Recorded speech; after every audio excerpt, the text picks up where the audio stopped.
How to turn on or turn off Google Autofill in Samsung Galaxy S26 Ultra. First of all, open settings, scroll down, click on security and privacy, scroll down, click on more security settings. Now here you will see passwords, pass keys and autofill. And if you want to turn on or turn off Google Autofill, then click on password, passkey and autofill.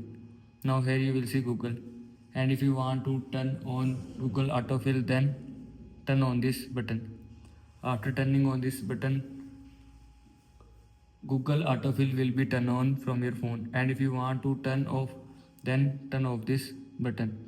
After turning off this button, turn off Google Autofill from your phone. By this button, you can turn on or turn off Google Autofill from your phone. This is how you can turn on or turn off Google Autofill in Samsung Galaxy S26 Ultra.